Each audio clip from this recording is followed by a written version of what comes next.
se puede utilizar,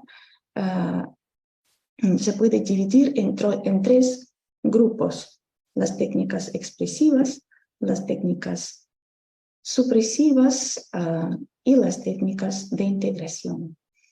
Entonces, las técnicas gestálticas se las entiende como la metodología con la que el terapeuta gestáltico aborda la tarea de la conciencia. La tarea principal, uno de los objetivos de la psicoterapia, es ampliar la conciencia y darse cuenta para poder abordar, hacer una integración de una fragmentación. Entonces, las técnicas son herramientas para alcanzar ciertos objetivos terapéuticos. Es interesante que las técnicas en sí son inseparables de quien las utiliza y se guían por la adecuada actitud terapéutica. Entonces, las técnicas gestálticas, sin esa actitud terapéutica que una persona puede adquirir en la formación de psicoterapeuta, porque ustedes entienden muy bien, no es suficiente, Jenny no se ve la pantalla, no es suficiente agarrar manual de las técnicas y aplicarlos sin esa adecuada actitud terapéutica, porque el hábito no hace el monje. Las técnicas definitivamente no es lo principal, porque la figura del terapeuta, su capacidad de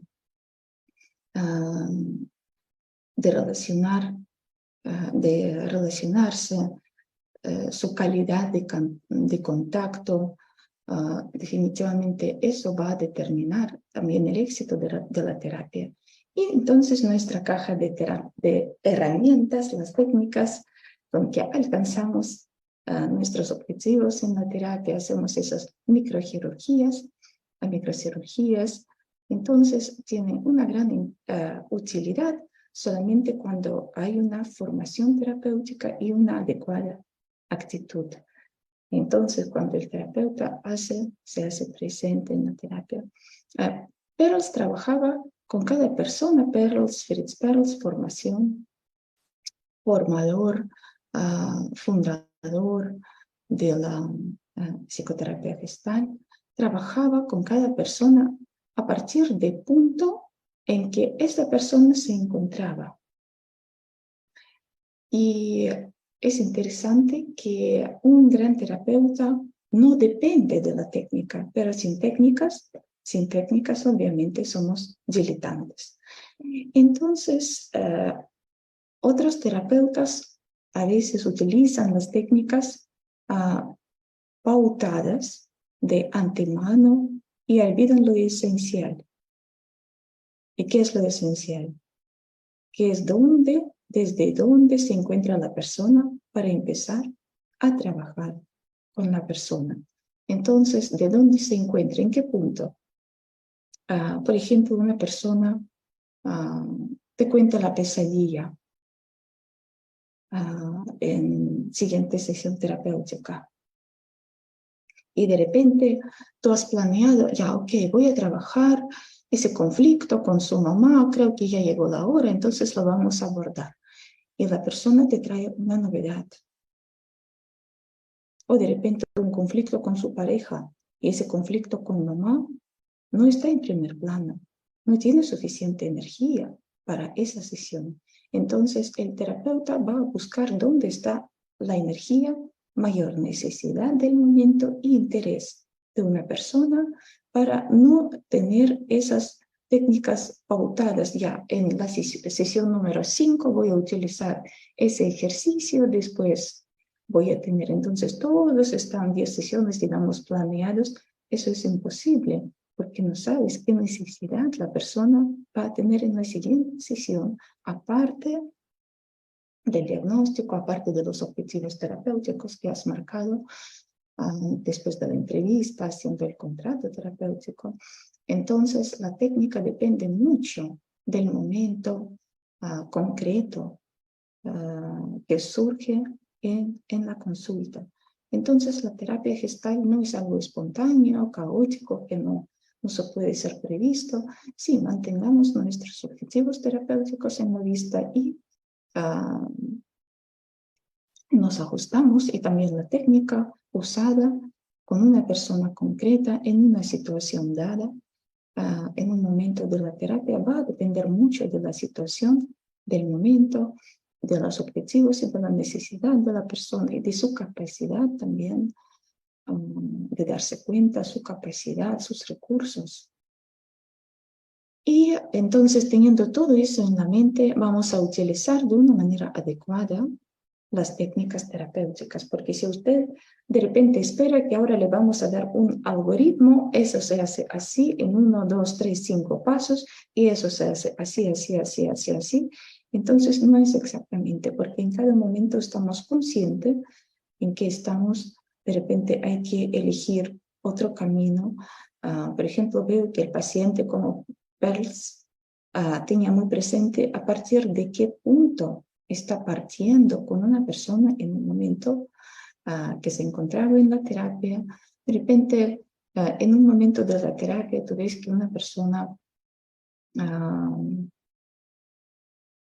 por ejemplo, ahí omite algo, que tú estabas planeando trabajar cierto tema, pero es una persona que omite, entonces, y es interesante ver qué está omitiendo y por qué. Y ahí puede ser mayor interés, mayor necesidad y mayor energía, porque si no podemos seguir el esquema planeado y no ver el elefante. Y también el terapeuta va a ser tan ciego como su paciente. Y eso es inaceptable. Entonces vamos a ver siempre las técnicas gestálticas desde esta perspectiva. ¿Qué sucede ahora entre nosotros? ¿Cuál es la necesidad? ¿Qué es lo que realmente, cuál es el objetivo? Y dónde está la energía y los recursos de la persona. Hoy día vamos a ver solamente ese conjunto de técnicas supresivas, y vamos a ver. Entonces también vamos a poder practicar, vamos a hacer algunos ejercicios, prepárense por favor. Entonces se usa ese tipo de técnicas supresivas. Desaparición de imagen, ¿dónde está la lámina?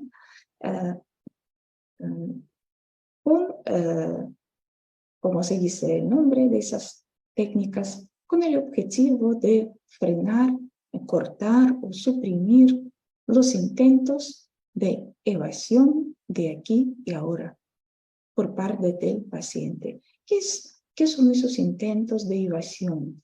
Entonces, ¿qué son esas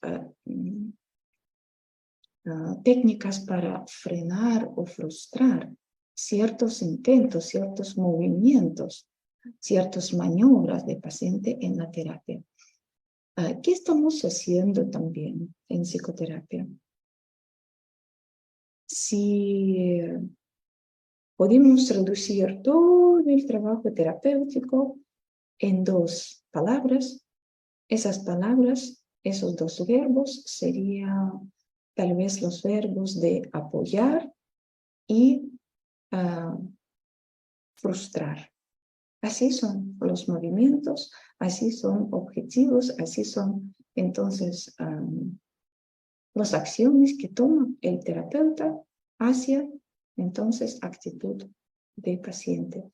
Apoyamos a lo auténtico, apoyamos hacia un movimiento hacia la salud, apoyamos a una búsqueda, por ejemplo, de alternativa más sana, más saludable. Apoyamos a lo que es un movimiento hacia la vida, hacia el crecimiento, y frustramos todo lo falso, todo inauténtico. Eso no significa que confrontamos la persona en cada momento, pero sí definitivamente dirigimos a una persona hacia una salida de su neurosis y suprimimos todos los intentos de evasión de su presencia auténtica aquí y ahora. Todo su intento de esconderse o quedarse en una de las capas de neurosis. ¿Para qué? Para enfrentarlo con el sentimiento de vacío estéril y que se vuelva a un vacío fértil. Interesantes palabras que utilizamos en la terapia gestal. Vacío estéril es donde una persona se queda sin apoyo porque siente que sus patrones viejos ya no funcionan, sus maniobras, por ejemplo, manipulativas, ya no son aceptadas. Una persona definitivamente se queda en el aire, entonces sin apoyo, porque sus apoyos ya no funcionan, esos apoyos neuróticos, mecanismos neuróticos de defensa, definitivamente no lo hacemos bruscamente, de un golpe, porque una persona que se quede sin muletas, ¿qué le va a pasar? Pero sí, llega el momento cuando no permitimos las viejas estrategias y una persona también ve que no funciona, no da resultado, ¿qué hago? Y ese vacío estéril donde una persona todavía no ha construido nuevos puntos de apoyo, puede provocar mucha angustia, miedo, pero sí es necesario atravesarlo para salir a otro lado, hacia la vida, a otro lado donde una expresión más auténtica, donde hay una integración y donde una persona puede recuperar su espontaneidad, su movimiento hacia salud y integrarse. Entonces, eso se puede decir vacío fértil, aunque todavía hay muchas cosas por descubrir y hacer de una manera nueva, pero sí hay posibilidades. Ese vacío, como se puede decir, está poblado, es un terreno donde se puede crecer la novedad, a lo sano, lo espontáneo, lo saludable. Y esas técnicas supresivas, justo para eso utilizamos, para no permitir quedarse en neurosis o utilizar patrones viejos que no dan resultados o dan resultados insatisfactorios. Sí, por supuesto, sería bueno que ustedes dejan sus comentarios, preguntas. Al final vamos a tener tiempito para resolver preguntas concretas sobre el tema, por favor, ya. Y vamos a pasar ya a la siguiente lámina.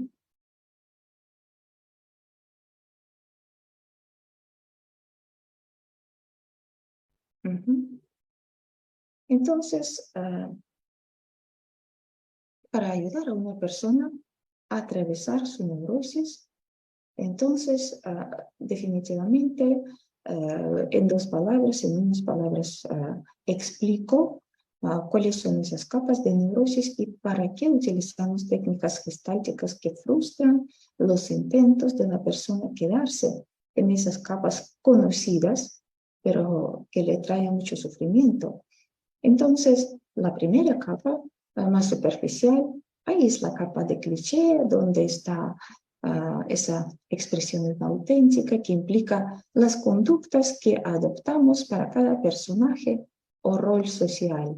Por ejemplo, hola, ¿cómo estás? Qué lindo, ay, qué chévere, gusto de verte. Y entonces, así sin contenido, no, un rol, por ejemplo, o una forma de conectarse vacía sin conectarse.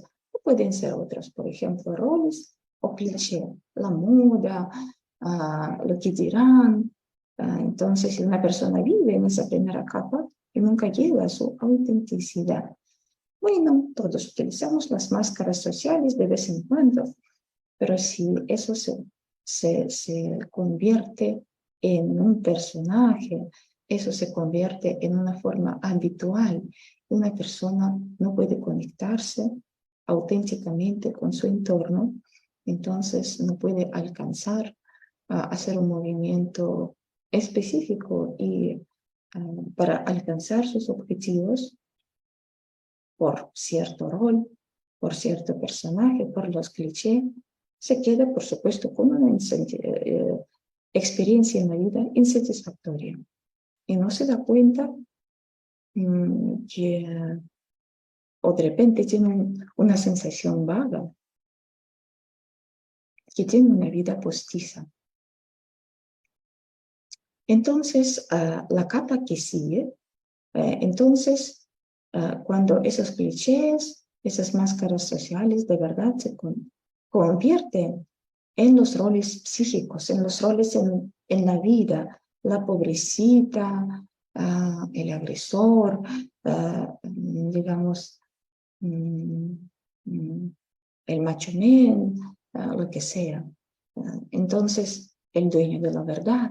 Así llaman las conductas que tienen que ver con aspectos de la personalidad. Entonces, son los roles que se fundieron con la personalidad, formaron un yo postizo, una identidad falsa, y que uno llega a creer que realmente yo soy esto.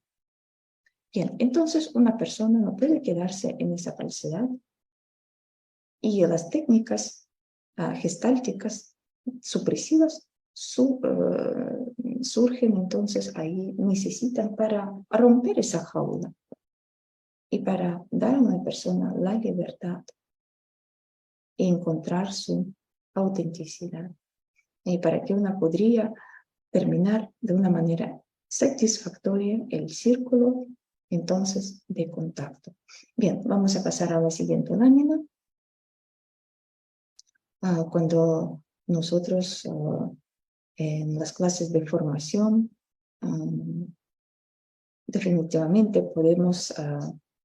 tenemos esa teoría bien clara, entendemos cómo son entonces esos mecanismos neuróticos, qué es neurosis, entonces qué etapas atraviesa una persona durante la terapia para poder entonces integrarse y llegar a una vida más plena y satisfactoria. Entonces, justo esas capas de neurosis, cuando una persona comienza a atravesar, es una gran incomodidad. Si toda la vida estabas armando un personaje o te relacionabas con los demás de una manera, por ejemplo, a través de cierto rol, y ahora te quedas sin rol, ¿cómo se siente una persona? No es nada agradable, ¿verdad? Entonces aquí viene un momento muy difícil, un momento de impasse, sensación de angustia. Ya te quitaron tu jaula, ¿dónde vas a vivir? Entonces, que provoca saber que uno no es eso, ni tampoco lo otro, porque los viejos apoyos ya no funcionan. Que la persona se da cuenta, no puedo vivir así. Eso no da un resultado. Pero todavía no sé cómo se hace, cómo vivir de otra forma. ¿Qué puedo hacer? Si no manipulo, entonces, ¿qué hago? Definitivamente es un momento, profunda capa de antiexistencia, donde no hay ningún rol y se vive como un vacío existencial. Eso puede durar tal vez cierto periodo corto o incluso una sensación de unos minutos. Entonces, pero si una persona después atraviesa la capa de implosión, entonces nos contraemos, es como si una persona se metiera dentro de sí misma, prácticamente como un momento existencial bien grande, teme a la muerte. La muerte es, ¿no? Literal o figurativa, muerte de su rol, muerte psicológica, algo parecido. Luego, algo empieza a crecer en ese vacío fértil. Y aquí el terapeuta es muy atento, da mucho apoyo, pero también no permitimos esas escapaditas a los viejos mecanismos neuróticos. Bien, vamos a pasar a la siguiente lámina, Jimmy, por favor.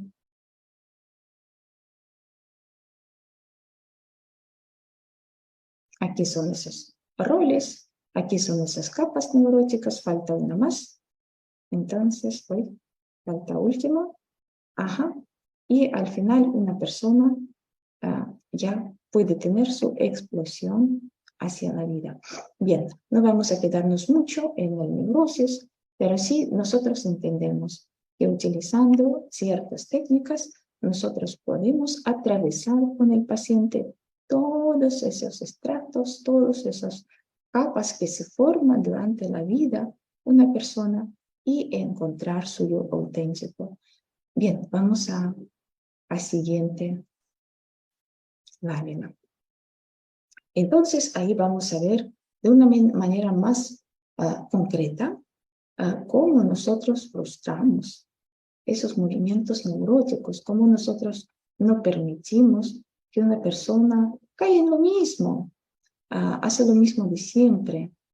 Entonces, aquí se trata de ciertas pautas lingüísticas. Nosotros estamos muy atentos. Definitivamente eso no es solamente conjunto de las técnicas o manejar bien las técnicas del terapeuta. Es una persona muy observadora.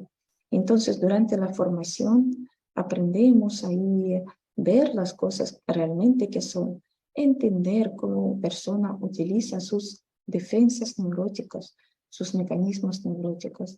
Y tenemos percepción muy agudizada, cómo, dónde y en qué momento una persona cae. Por ejemplo, eso se escucha en habla, cómo se expresa, y nosotros ahí también utilizamos esas técnicas que frustran esos clichés en habla. ¿Por qué? Porque una persona ni siquiera puede expresarse de una manera auténtica, no puede identificarse con lo que dice, no puede darse cuenta, por ejemplo, de su sentimiento o de su necesidad, aunque habla mucho.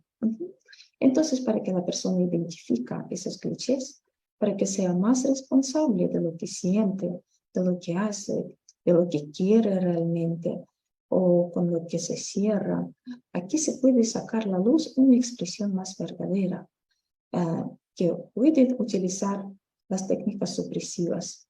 Bien, son giros lingüísticos o pautas lingüísticas del discurso de la persona. Cuando escuchamos que una persona, por ejemplo, se repudia de lo que dice, se aleja del contenido de su sentimiento, expresa de tal manera que prácticamente no se responsabiliza ni por su deseo, ni por su necesidad, ni por lo dicho. Entonces ahí frustramos y alcanzamos una claridad. Y ahí la persona se da cuenta. Vamos a tener unos ejemplos. Así que toda la manipulación, toda expresión de alguna emoción, sensación o pensamiento que se camufle o que sea minimizado en el discurso del paciente será frustrado, será suprimido por el terapeuta. Entonces, porque a través de nuestro lenguaje también aparecen esos roles, esos clichés y esa forma inauténtica de ser en el mundo. Vamos a ver algunas pautas lingüísticas o técnicas supresivas. Vamos al siguiente lámina, Jimmy, por favor.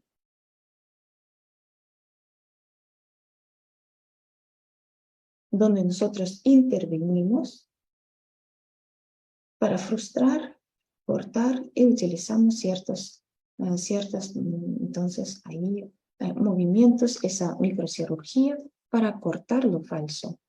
Entonces, ¿dónde se aparece, por ejemplo, esa falta de autenticidad? En la narrativa, esa narrativa fría, masticada, donde no hay energía.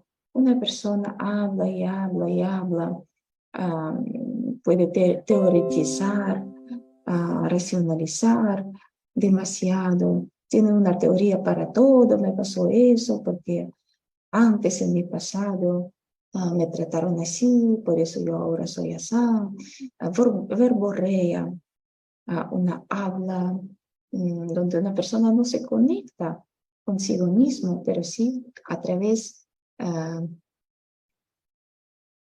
de esa habla, está bajando la atención, pero no se conecta con lo que dice, ni se responsabiliza. O interpretación de las sensaciones, esas teorías que una persona habla. Entonces, ahí podemos, por ejemplo, intervenir y conectar a una persona con sus sentimientos, porque mientras que está hablando y hablando y hablando, no se da cuenta, por ejemplo, cómo se siente su cuerpo, que tiene tensiones, Porque a pesar que habla y habla y habla, ¿de qué se trata? Por ejemplo, aquí puede ser esa invitación. A ver, expresa con una sola frase la esencia de lo que me intentas comunicar. Entonces, y una persona tiene que frenar toda esa verborea y buscar realmente cuál es el sentido, qué es lo que realmente quiero decir. Y eso puede ser un punto de intervención. O realmente dejamos de hablar, y en vez de hablar, podemos ofrecer un ejercicio, por ejemplo, un experimento, una técnica corporal, para que una persona deje de hablar y conecta, por ejemplo, con su tensión emocional, en vez de evitarla a través de hablar y hablar y hablar y armar interminables teorías. Bien, pasamos a la siguiente.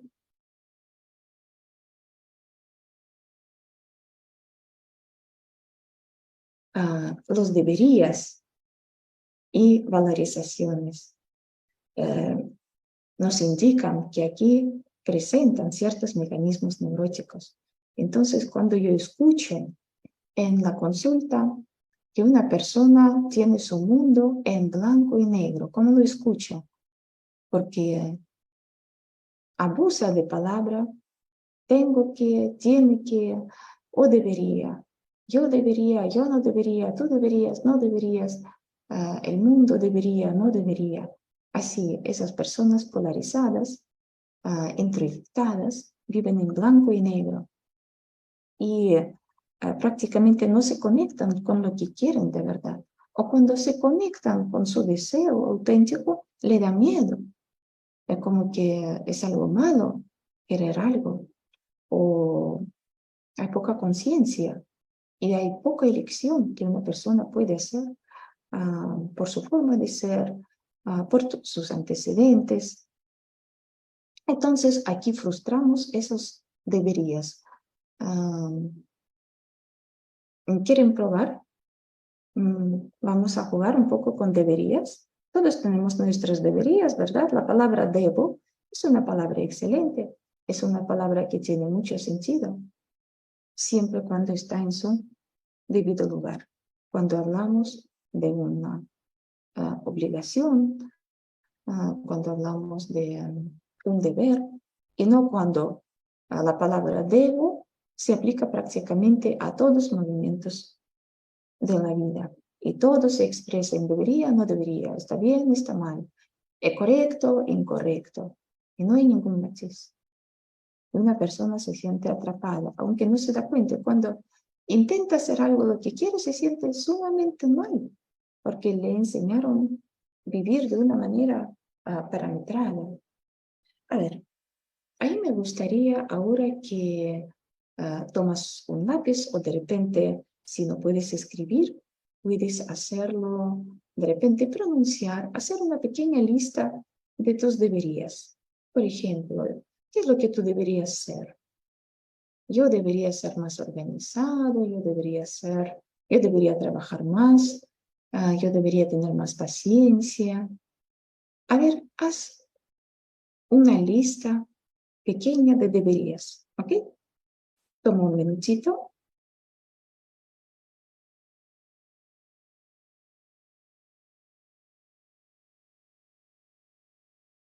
y conéctate con tus deberías. No son, no son por si acaso quehaceres, yo debería lavar los platos, ok.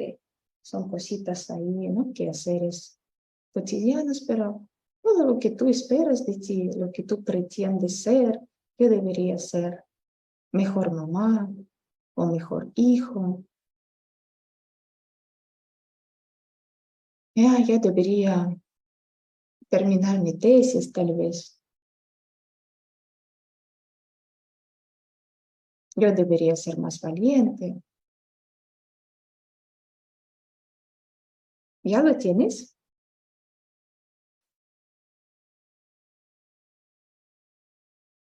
Lograron conectarse, encontrar unos cuantos deberías. Ok. Ahora, ¿qué vamos a hacer? Vamos a pronunciarlos cambiando la palabra ajá. Perfecto.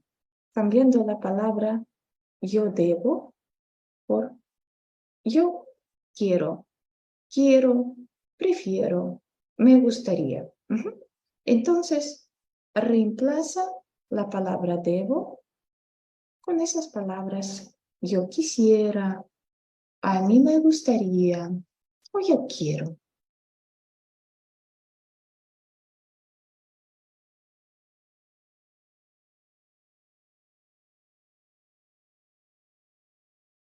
Y ahora pronuncia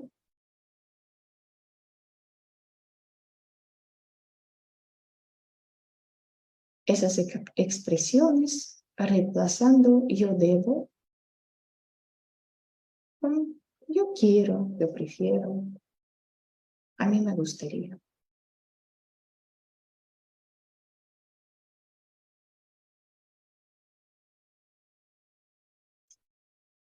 ¿Sientes una diferencia?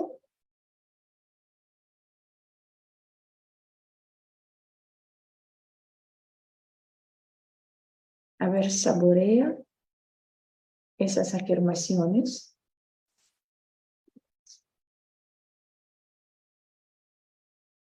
Muy bien. ¿Cuál es la diferencia? ¿Que sientes menos tensión? ¿Que sientes esas expresiones como un deseo propio? ¿Como algo que proviene de ti? Sí, realmente yo quisiera ser mejor mamá, sí. O sí, yo quisiera terminar esa tesis y ya terminar ese asunto y poder avanzar a siguientes etapas, hacer otros proyectos en mi vida. Yo quisiera, yo quiero, yo necesito hacerlo.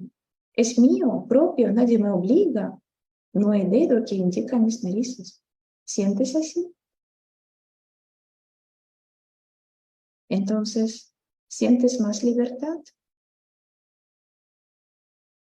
¿Sientes que tú eres capaz de elegir cuándo y cómo?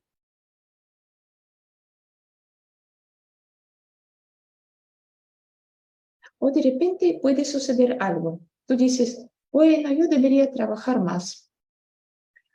Y aquí dices, yo quiero trabajar más.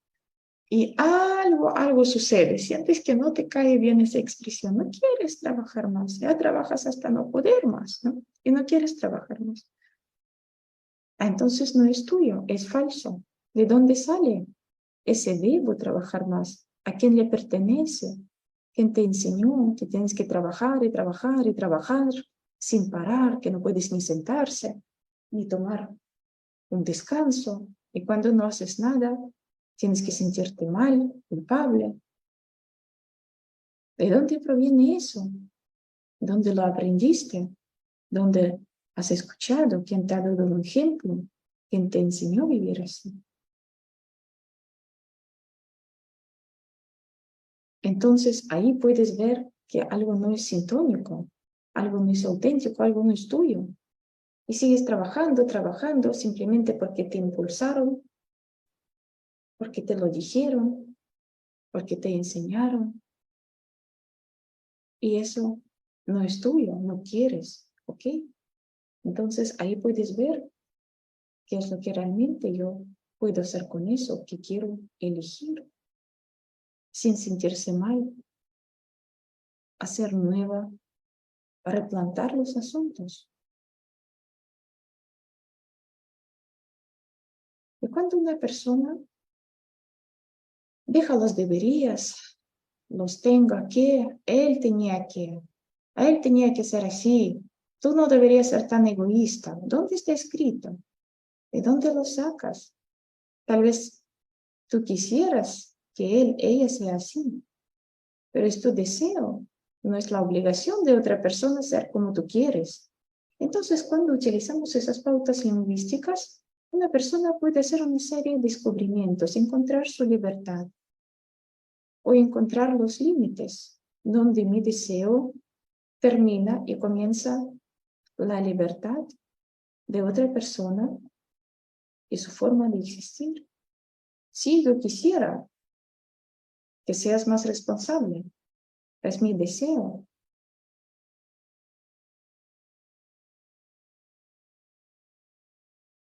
Pero no lo puedo obligar. No te puedo convertir en una persona responsable. Aquí están mis límites. Y voy a hacer qué hacer con eso. De qué forma conectarse contigo. Y si vale la pena conectarse contigo, si no quieres asumir tu propia responsabilidad. ¿Por qué tengo que yo responsabilizarse por los dos o por los sí? Entonces, aquí, frustrando esos deberías durante la consulta, podemos llegar a otros horizontes, a nuevos niveles. Una persona puede replantar ciertas cosas que lo tiene bien claro en la cabeza, una vez colocados esos clichés, esos roles de la que puede con todo, de la que debe salvar a todo, de la que, ¿no? O del quien depende, entonces, ahí, el resto del mundo, tal vez. Aquí yo debería ser valiente, pero no soy, no valgo nada. Yo debería ser, por ejemplo, más delgada. Quisiera ser más delgada. Algún día de repente será. Eso es mi deseo, pero no hay ninguna obligación.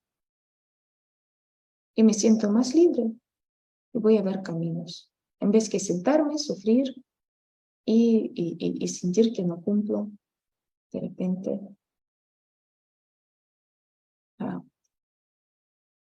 una responsabilidad y comienzan esos conflictos. De hecho, que ese debería, esos introyectos están a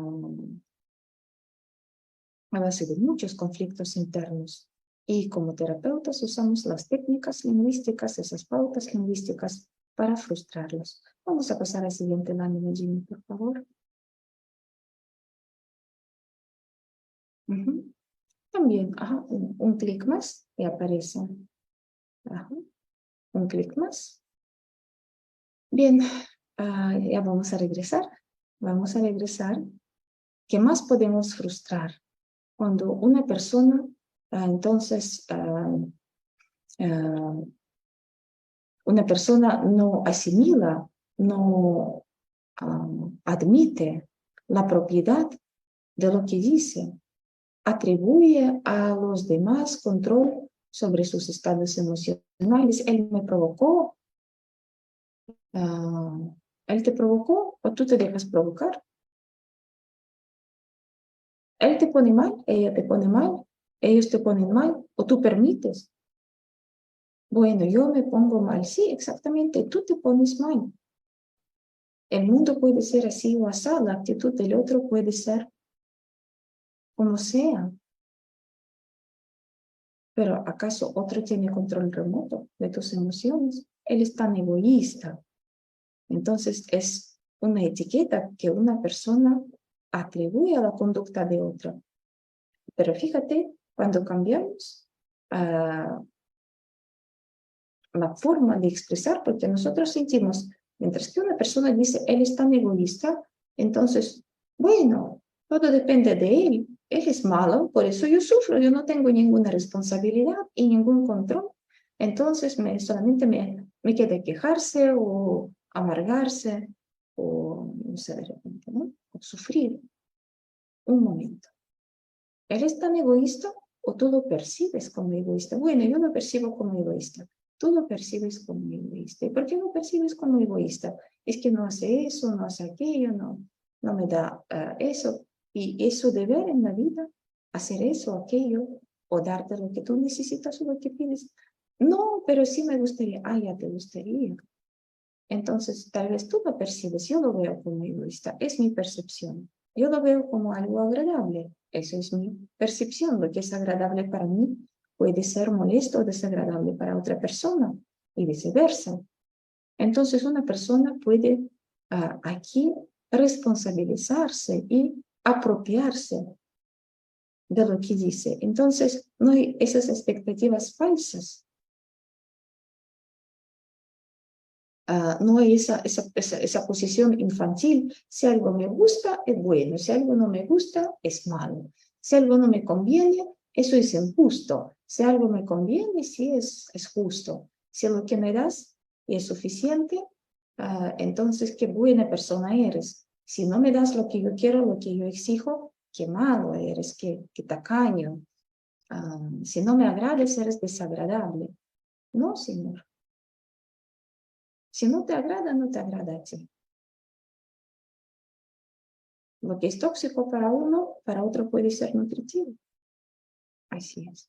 Bien, vamos a pasar a la siguiente lámina. Entonces, así, usando esas técnicas de frustración en cierto lenguaje, en ciertas manifestaciones neuróticas que, por ejemplo, a través de discurso de una persona aparecen, no pasamos por alto y permitimos a una persona responsabilizarse de su propia vida.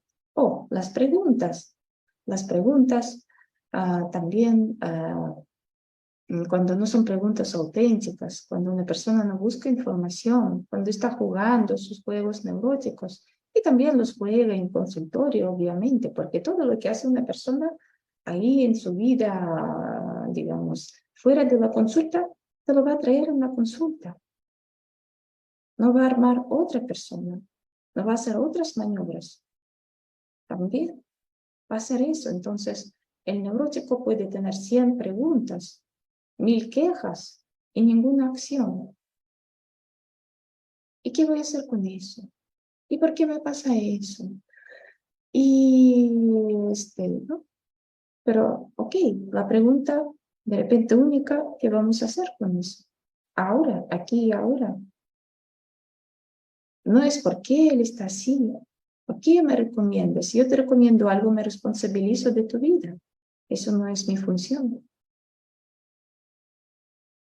Entonces no entramos en esos juegos neuróticos, descubrimos cuando una persona se, usando preguntas, arma un rol. Por ejemplo, el impotente, el que no sabe, el que espera que otro tome la decisión por él. Y entonces cuando tú das un consejo, tú tomas la decisión y tú te responsabilizas y todo ese juego, toda esa maniobra prácticamente viene a eso. Ay, yo no sé. Entonces, ¿quién me dice? ¿Cómo es que no sabes? ¿No sabes cómo es tu propia vida? ¿O quieres que yo decida por ti? Entonces, ahí frustramos y convertimos algunas preguntas en afirmaciones. Una vida, ¿y por qué me pasa eso? ¿Y por qué me siempre pasa eso? Sí, es mi texto. ¿Por qué te pasa eso? ¿Qué te pasa? ¿Cómo pasa? ¿Cuándo pasa? A ver, cuéntame, ¿no? ¿Cuál es el camino? ¿Cuál es el proceso? ¿Cómo llegas a eso lo que te pasa siempre? Porque siempre me quedo sola, porque siempre ahí, entonces terminan mal mis relaciones. Es un juego, eso te pasa seguramente, porque... Entonces, convertimos esas preguntas en afirmaciones. Así que te pasa que todas tus relaciones no duran mucho y se convierten de repente en un problema y terminan mal. Eso es lo que te pasa, sí. A ver, ¿cómo te pasa eso? ¿Cómo llegas a eso?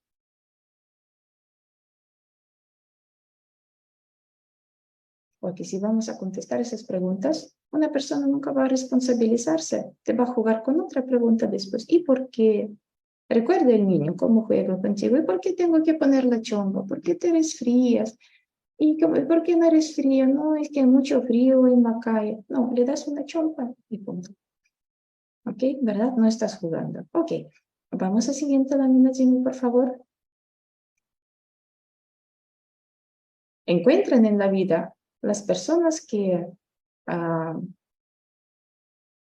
hacen preguntas, pero no buscan la información. Vamos a siguiente. Cuando solamente están jugando, se esconden detrás de sus preguntas. Y vamos a buscar una acción. Entonces, yo también ofrezco a una persona convertir sus quejas en una acción, no solamente preguntas. Jimmy, ¿podemos pasar a otra lámina? pero también sus quejas. Convierte tus quejas en una acción. Eso que te sientes mal, que te siempre sientes cansada, que tienes que hacer todo, y porque nadie hace nada, y esperan que yo voy a hacer. Esas son quejas. ¿Y cuál es la acción que quieres tomar? Ya no quiero hacer todo eso. No quieres hacer todo eso. Entonces, no lo hagas. Pero si no voy a hacer yo, ¿quién lo va a hacer? Alguien va a hacerlo. Jenny, ¿estás aquí? Oh, muy bien.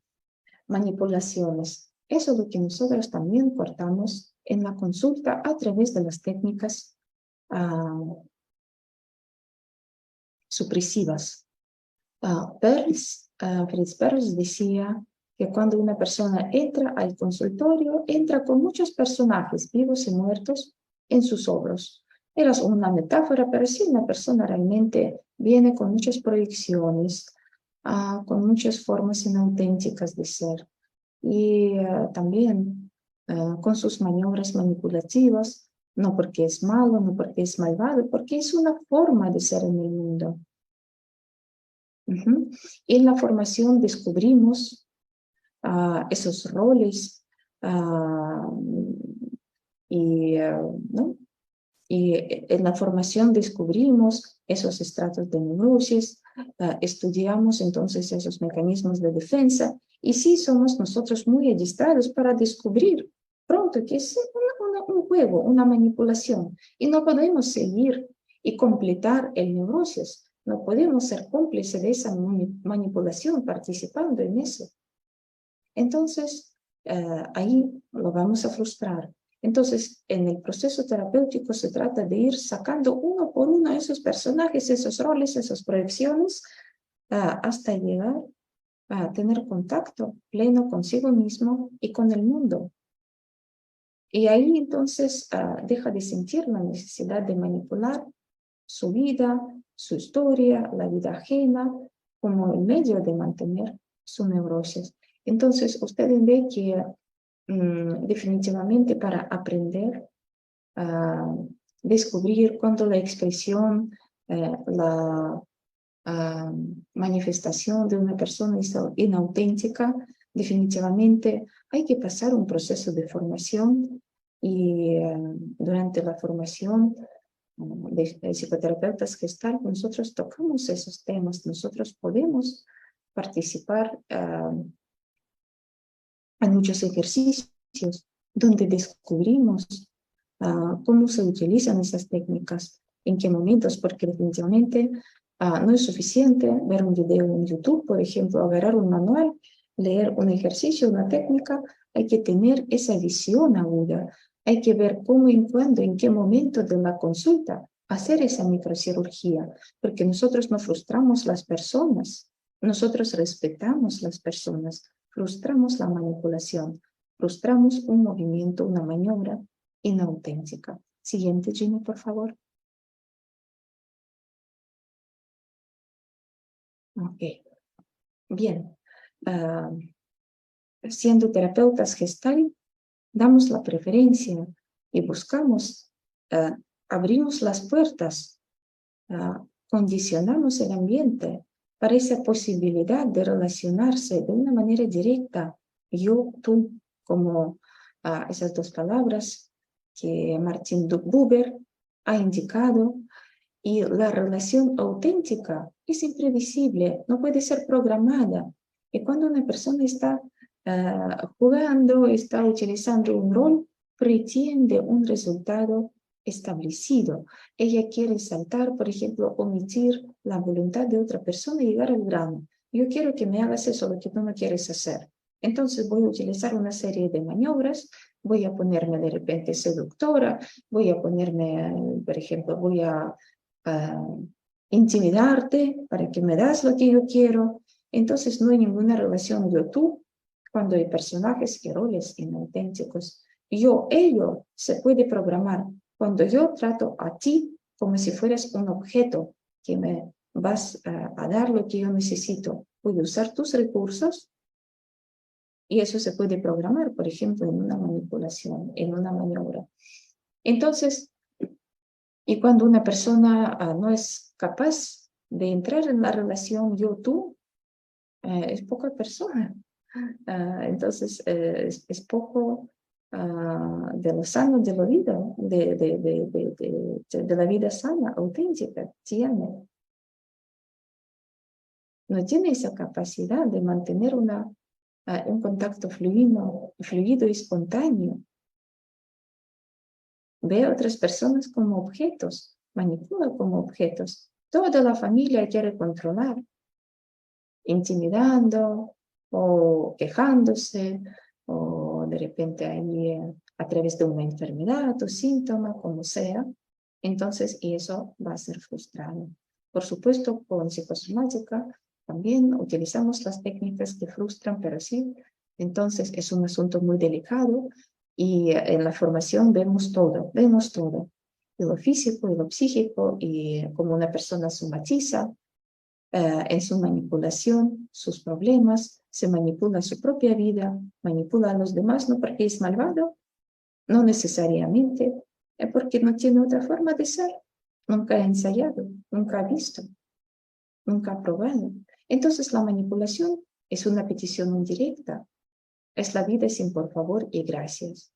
Entonces pedir directamente significa que yo reconozco mi necesidad y acudo a tus recursos, te pido una ayuda, o yo te necesito. Y la gratitud significa mi necesidad tiene testigo. Y para un manipulador eso es imposible. Yo espero que tú me ofreces, me solucionas y después yo digo, pero tú misma querías hacer eso, ¿no? Yo no te pedí nada.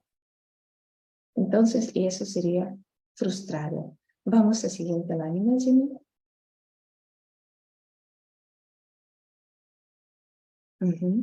Bien, entonces nosotros los invitamos también a nuestra formación para que ustedes podrían también descubrir las formas, cómo se manipula la gente también, de una manera, cómo frustrar esas maniobras.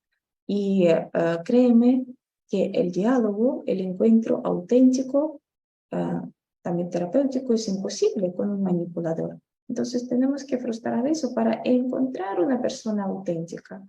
Y la relación de socios, de dar y recibir fluido en ambos sentidos, está bloqueado por el egoísmo. Egoísmo es cuando uno devora los recursos de otro, utiliza a la persona como un objeto y se queda insatisfecho igual. Y dice, ¿por qué estoy sola yo siempre? ¿Cómo estás sola? Tú estás en la familia. No, me siento sola. ¿Y cómo te conectas con la familia?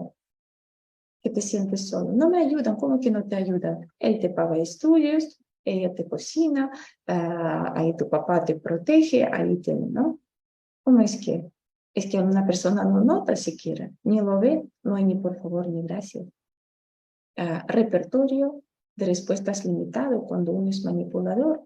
Tiene 2, 3 maniobras, ajuste estereotipado, siempre hay que ser intimidante, siempre hay que ser enfermo, siempre hay que ser encantadora, y entonces, y si no lo es, una persona no sabe qué hacer, no sabe cómo llegar, no sabe cómo satisfacer sus necesidades o cómo conectarse con el otro. Bien, vamos a la siguiente lámina.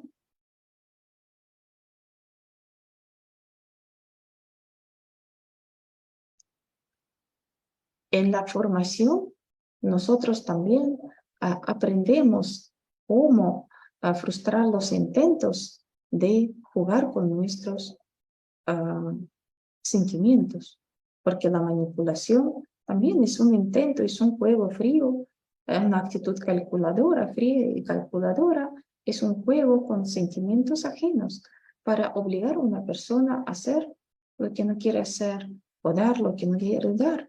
Entonces, esos botones principales, utilizando afecto, culpa, vergüenza y miedo, entonces un manipulador intenta, entonces, mantener su neurosis, o de repente la persona que se permite esas manipulaciones es nuestro paciente, podemos descubrir y frustrar esos intentos de exponerse, que siempre yo me quedo culpable.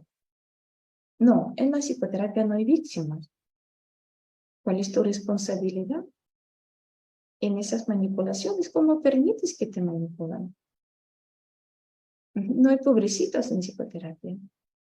Entonces, nosotros nos invitamos a unirse a ustedes en el proceso de formación, porque cada clase es un gran descubrimiento y cada clase es un gran avance, es un gran trabajo con muchos detalles.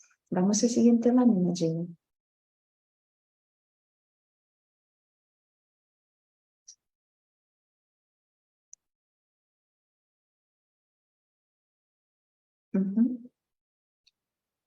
Bien, entonces, para frustrar a esos movimientos neuróticos, ser manipulador o manipulado, tenemos que llegar a los orígenes también. Los orígenes no siempre estar en el pasado, pero entender qué es lo que subyace. No solamente frustramos, pero también entendemos cómo fue educada una persona sin posibilidad de elegir, en la culpa, en castigo, en miedo.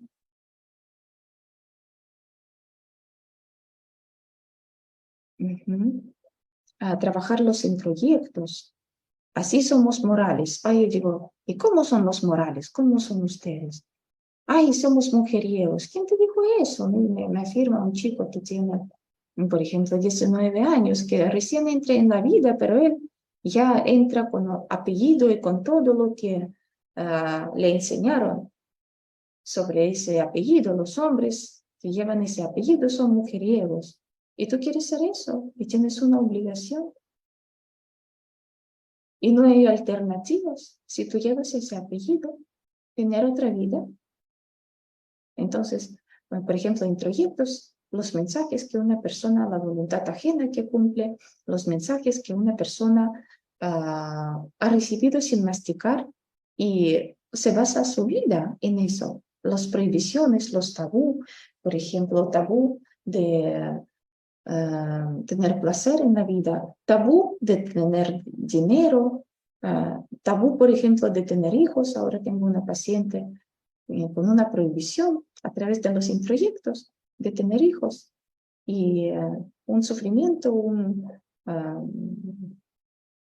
ceguera. Una persona no ve esa área, tabú de ser feliz, o de repente introyectos, por ejemplo, ¿no? De asumir las responsabilidades ajenas. Tú deberías ayudar a tus hermanos, y los hermanos ya son cuarentones, y todavía debería ayudar a sus hermanos. ¿En qué le vas a ayudar? Pregunta. Todos son adultos, tienen sus manos, pies y cabeza igual que tú. ¿Por qué tienes que ayudar enfermas, sin recursos, y todavía tienes que visitar a todos ellos, enterarse de sus problemas y prestar tus recursos para ayudarlos? ¿Cuál es la necesidad? No, es que mi mamá, mi papá, es que yo soy mayor. ¿Y qué? Ellos tampoco son niños pequeños. Ellos tienen 30, 40 o 50 años y todavía sigues ayudando. ¿Y cuando ellos van a empezar su propia vida entonces? ¿Y tú? ¿Cuándo vas a intentar?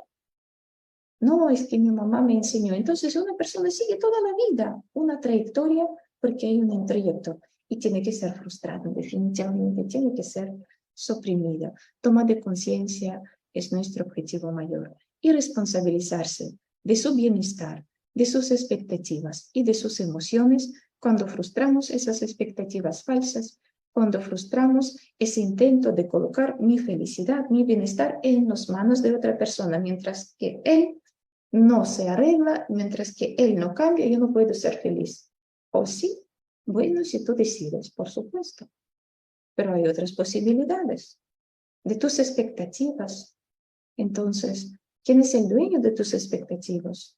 No, mi pareja debería entenderme. Oh, qué interesante. ¿Cuál es su deber? Ha llegado en el mundo para entenderte, ¿verdad? No. Y tú has llegado en el mundo para hacer todo lo que él espera de ti, ¿cierto? No. ¿Y a qué has llegado? A hacer mi vida. ¿Ya? Y si ustedes se encuentran y pueden, ¿no? Encontrarse y completar uno a otro, magnífico. Y si no, si tú esperas que él debería hacer eso y aquello, o tus hijos, ellos no vinieron en el mundo para cumplir todas tus expectativas, realizar todos tus planes que has tenido para ellos. Ellos han venido para vivir su propia vida. Y definitivamente responsabilizarse de sus emociones, ser dueño de sus emociones. Bien, vamos a la siguiente. Vamos a ver si el tiempito nos permite hacer otro pequeño ejercicio. Ok, creo que aquí vamos a hacer un pequeño ejercicio más para tener ese taller en forma de masterclass, un poquito también conectarse con ciertas técnicas, ensayarlos y utilizar en nuestra vida. Por ejemplo, aquí, ¿cómo frustramos manipulaciones, esas maniobras inauténticas? El propósito de la provocación, cuando, por ejemplo, nos intentan provocar, es desestabilizar, obligar a reaccionar de una manera determinada, probar nuestros límites y otorgar roles. También en la consulta también nos provocan como terapeutas, ¿verdad? Ay, usted no sabe nada. Usted es, por ejemplo, mi esposo dice que usted es ¿no? ¿No? Una mala terapeuta. ¿Por qué una mala terapeuta? Porque la paciente comienza a mejorar y su entorno lo nota y te manda un mensajito.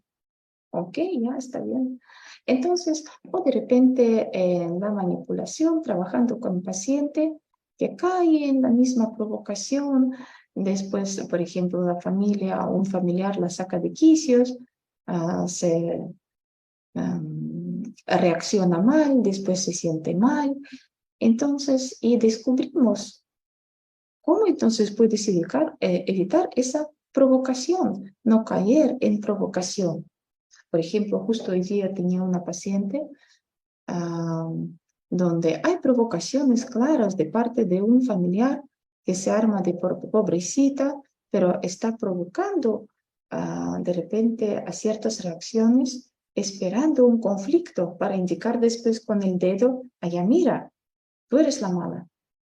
Entonces, es sabio saber, entender qué está pasando realmente, de qué se trata, cuál es el propósito de esa provocación. ¿Y cómo lo evito? ¿Cómo no piso el palito? Bien, entonces, nosotros podemos descubrir esas provocaciones. Bueno, definitivamente en la formación gestáltica, una persona crece, no solamente adquiere la teoría y las técnicas, crece en un crecimiento personal y un gran crecimiento profesional, porque nosotros agudizamos también nuestra percepción y claramente entendemos qué está pasando ahora en esa situación y cuál es la mejor reacción posible. No entramos en ese juego, no aceptamos el rol que nos intentan otorgar, provocándonos, por ejemplo, para que nosotros convertimos en un agresor. No, yo no quiero ser ni víctima ni agresor. Y no voy a reaccionar como tú quieres. Entonces, a ver, vamos a ver. ¿Qué pasa cuando sientes manipulado? ¿Verdad? Que es un intento de sacarte de quicio, de provocar siempre una reacción emocional, porque manipulación siempre va a esos botones: miedo, culpa, vergüenza o cólera. Y perder el control de las emociones, eso es lo que busca el manipulador. O tú cuando manipulas también haces eso. Utilizas los sentimientos de otros para llegar a un punto. Y eso tiene que ser enunciado y entonces reconocido. Una persona tiene que darse cuenta. No importa qué lado está, manipulador o manipulado, puede tener poca conciencia de lo que está pasando. Entonces, ¿cómo frustrar una manipulación cuando ya estás frente de un manipulador? Si tu paciente y los pacientes también intentan manipularlos, pero yo digo, no es una mala intención, de repente siempre está, no es una maldad, es una forma de ser y no se dan cuenta. Entonces, nos mantengamos emocionalmente neutral. Ahora yo te invito encontrarse mentalmente con una persona que intenta manipularte. Puede ser tu propia querida hijita de 6 añitos o de no sé cuánto, ¿no? De 12 o de 15, que intenta manipularte. ¿Cómo te manipula? Apelando a tus emociones, presionando esos botones. Puede ser tu suegra, puede ser una compañera de trabajo, puede ser de repente tu pareja en ciertos momentos o no en ciertos momentos, en su forma de ser contigo constante. Imagina una persona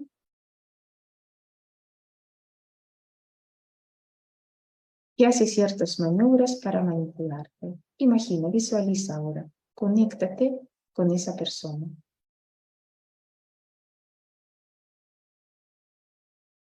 ¿Ya visualizaste?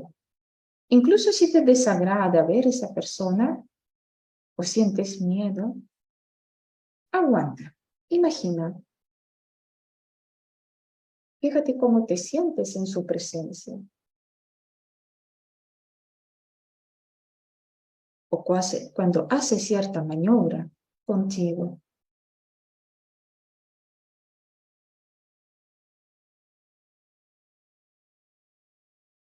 Y ahora vamos a buscar nuestra estabilidad, porque la única forma de frustrar manipulación es mantenerse emocionalmente neutral, sin miedo, sin preocupación, sin culpa y sin cólera.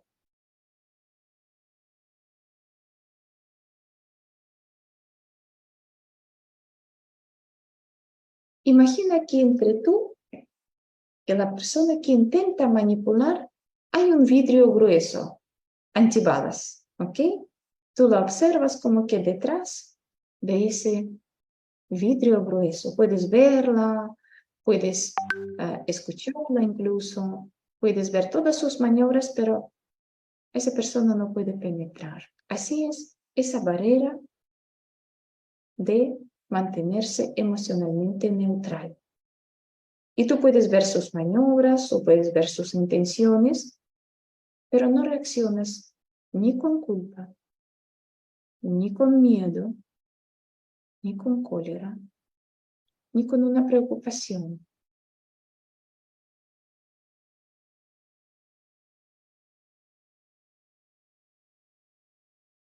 Recuerdo una señora en la consulta que no quería que su hija se casa porque esa era una hija predilecta que la va a cuidar y mamá es una sola y tú vas a casarse cuando yo muero y la hija tenía 38 años y por fin no sé cómo logró, pero comenzó una relación con un hombre excelente. Ellos querían casarse, ambos personas maduras, pero la madre ha llegado a la consulta con su hija para manipularme a mí también, porque ella no debería casarse, señora. ¿Por qué no debería casarse? Su hija es adulta, quiere casarse, se casa, quiere divorciarse, se divorcia, quiere ir a otro país, ella no tiene que preguntar ni a usted ni a mí. Y ni usted ni yo no tenemos ningún aquí ni control ni derecho, absolutamente. Es una persona adulta igual que yo y usted. ¿Qué vamos a obtener? Entonces, esperando que ella va a utilizarme para mantener su hija ahí a su lado siempre, tenerla en su disposición, sus recursos, que alguien que me cuide, los otros hijos se casaron, esa hija va a estar soltera y va a vivir conmigo y me va a cuidar. Un plan, digamos, muy conocido en Perú y América Latina. Entonces, cuando uno está elegido desde niño, desde pequeño, ahí que es cierto rol te otorgamos, el niño crece y ni se da cuenta definitivamente y no lo entiende porque nunca tenía intención de formar una pareja, porque está bien clavado en su cabecita que no se puede tener su propia vida. ¿Y quién va a cuidar a la mamá? Como que casarse o tener su propia vida te va a impedir cuidar a la mamá, si ella realmente lo necesita. Y la señora tenía más energía que yo y su hija ahí tomados juntos. Entonces la señora intentó aquí simular un desmayo. Al ver que no se puede, que no soy una persona con quien ella puede jugar, y entonces lo único ahí ¿no? El mueble, entonces simuló que se desploma, se siente mal. Entonces, manipulando a su hija con sus estados de salud, siempre cuando algo no le conviene, aquí hay emergencia en la casa y todo eso. Entonces, bueno, yo reaccioné con mucha tranquilidad. Bueno, le serví agüita ya, y la hija estaba ahí con una preocupación, pero al verme muy tranquila, y yo, bueno, ahora sí va a tomar agüita, unas gotitas de valeriana, si quiere, puedo servir, y ya va a pasar, normal todo, esperaremos con tranquilidad. Y al ver que no me preocupo y no cedo y no estoy ahí nerviosa, la hija también se tranquilizó y la señora abrió los ojos, se sentó molesta, salió de la consulta. Entonces, bueno, emocionalmente neutral, no permites ese juego, ¿ok? Y ahora fíjate que cada vez que estás frente de un manipulador, ni tus ojos, ni tu cara, ni tu postura, ni tu tono de voz, ni tus gestos, ni tus acciones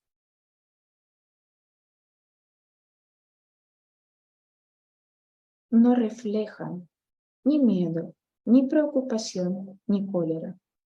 Ahí el juego sería frustrado, ¿ok?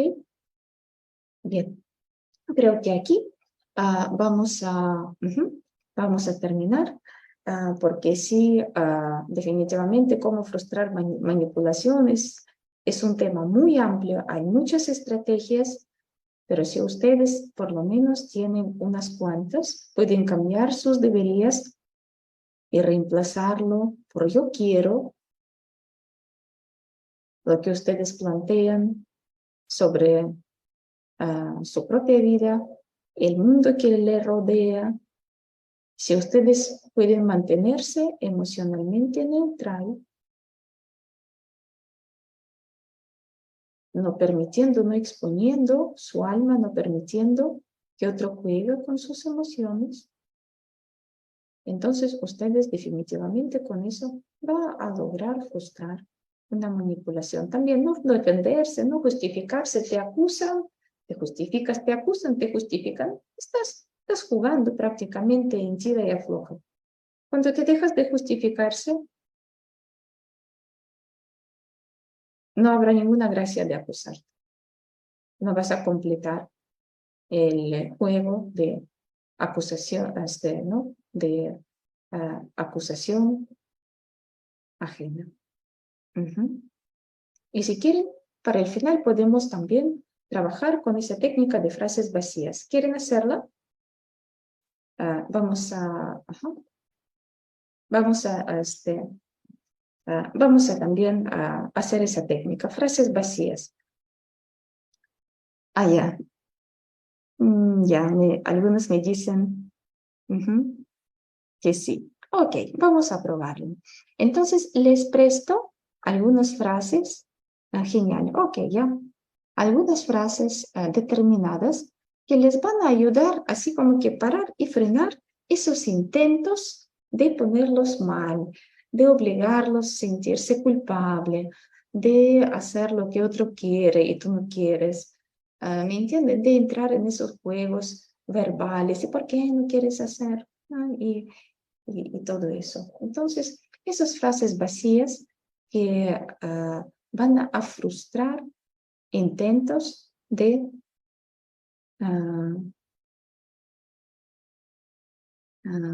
manipularnos. Bien. Puede ser una reacción como, gracias por tu interés. ¿Ok?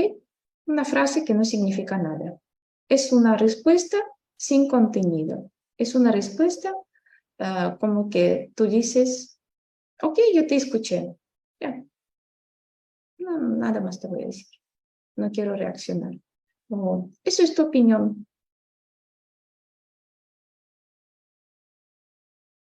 Qué pena que tú piensas así. A ver, pueden escribir esas 3 frases. Hay más, pero ahí eso es suficiente. ¿Ok? Gracias por tu interés. Lo dices sin sarcasmo, con un tono neutro. Eso es tu opinión. Oh, qué pena que tú piensas así. ¿Ok? ¿Listos? Ahora sí, voy a jugar con ustedes, ¿ok? Les voy a decir las frases que de verdad escuchamos para que nosotros nos sentimos mal, culpables, o ah, me gustaría ver el clase. ¿Puedes, Jimmy, un ratito bajar o dejar de proyectar? Me gustaría ver las personas. Ok. Allá no puedo verlos. Ok, ya. Entonces vamos a jugar así a ciegos. Yo no puedo verlos, qué pena, pero sí ustedes. Ya, ya, por favor. Ujú. Sí, me gustaría ver Karen, Víctor, Graciela, Lady, bonita foto. Genial, muy bien. Vamos a jugar. Eh, ¿Ya tienes tus frases vacías?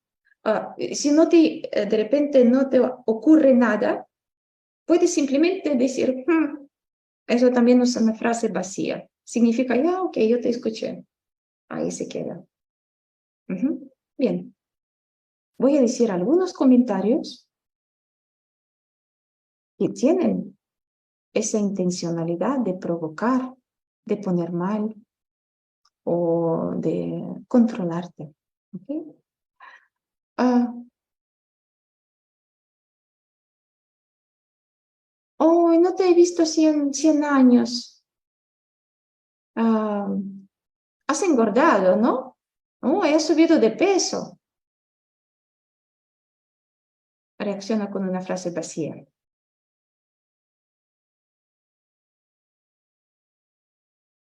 Karen, ¿encontraste una frase vacía? A ver, ¿cuál? No se puede activar. A ver, escribe la frase que has elegido. A ver, allí está. Ya puedes activar el micrófono. Ujú. Ya, has engordado, has subido de peso. Esa es tu opinión. Ujú. Esa es tu opinión. Ya. Ujú. ¿Y cómo te sientes cuando te dicen algo así? ¿Ok? Realmente sí, pues me incomoda, la verdad. Realmente eso incomoda, es meterse en terreno ajeno de una manera y brusca y con esa indiscreción limitada con la maldad. Ahí nomás. Gracias por tu interés. Ujú. Pero no sonríes, ¿ok? Porque es de verdad ahí emocionalmente neutro. Ah, a ver, vamos a... Ajá, Susana dice, gracias por tu interés. ¿Puedes decírmelo? Oye, Susana, tú deberías controlar tus hijos, ¿ah? La verdad. ¿Qué clase de madre eres? Gracias por tu interés. Genial. Ujú, me corto así, pum. No tengo ni ganas ni seguir con todo eso, ¿verdad? Ok. Ahí, ¿quién más? Graciela. Ahí está. ¿No ha pensado cambiarse peinado, no? Le puedo recomendar una buena estilista. Siempre está con lo mismo.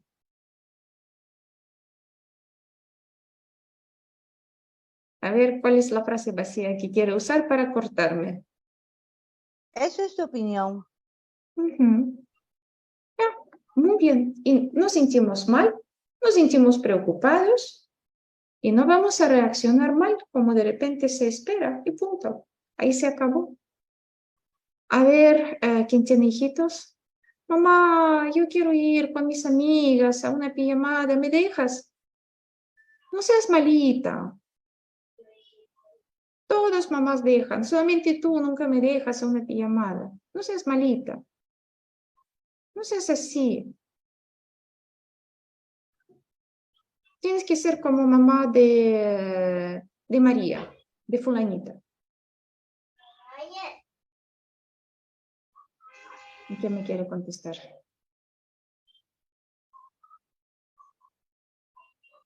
A ti no te importa cómo yo me siento. Ah, Susana. Susana contesta. No te importa cómo yo me siento. Qué pena que tú pienses así. Muy bien, ya. No te sientes mal, no entras en las explicaciones, no te justificas. No, yo soy buena. No, tranquila, pum. Así. ¿Qué tal? ¿Funciona?